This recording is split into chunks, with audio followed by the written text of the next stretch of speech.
पंजाब में किया, दिल्ली में किया, बहुत बढ़िया किया। हम भी चाहते हैं कि हमारे हिमाचल में भी ऐसा ही हो। हिमाचल सरकार था आम आदमी पार्टी दी आना चाहिए। अभी आने वाले चुनाव में ज्वालामुखी विधानसभा में 100% आम आदमी पार्टी की सरकार बनने जा रही है। वैसे चुनाव नजदीक आ रहे हैं, क्या लगता है कौन सी पार्टी की सरकार जो हिमाचल प्रदेश में बनेगी? आम आदमी पार्टी।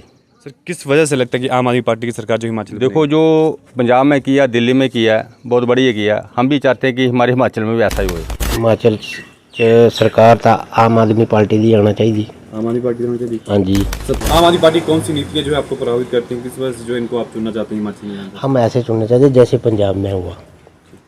एक तो देखो जी, हमारी सरकार ने हिमाचल की में 125 यूनिट माफ़ की है, पंजाब में 300 यूनिट माफ़ हुई है, तो हमें तो वो फायदा है। तो इस बार आपका समर्थन किस पार्टी को रहेगा? आम आदमी पार्टी। अभी आने वाले चुनाव में ज्वालामुखी विधानसभा में 100% आम आदमी पार्टी की सरकार बनने जा रही है। तो उसका एक ही सबसे अहम कारण है कि इन्होंने स्कूली जो प्राइमरी व्यवस्था है ना स्कूलों की, उसके ऊपर बिल्कुल भी ध्यान नहीं दिया है। अब जो अमीर लोग हैं जिनके पास पैसा है, 20-25 हज़ार रुपये जो खर्चा कर सकता है, वो तो अच्छे स्कूलों में अपने बच्चों को पढ़ा लेगा।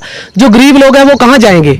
अब मान लो किसी की इनकम अब नहीं है, मान लो 5-7 हज़ार रुपये, बेरोजगार बैठे हैं, कोरोना काल में बहुत सारे बिजनेस बंद पड़े हुए हैं, ठीक है।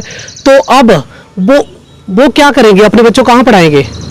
तो उसमें उन बच्चों का क्या दोष है? पिछले दिनों से ठगे आ रहे हैं, काफ़ी सालों से, जैसे कांग्रेस ने भी ठगा, हमें बीजेपी ने भी ठगा है। तो आगे हम ऐसा विधायक दें, ऐसी पार्टी का चुनाव में लेके आए, आगे सत्ता में लेके आए, जो हमारे जो गांव के मुद्दे हैं, जैसे सड़क है, पानी की व्यवस्था है, हॉस्पिटल की बिल्डिंगें खड़ी हैं, वहाँ पर डॉक्टर नहीं हैं, स्कूलों में मास्टर नहीं हैं।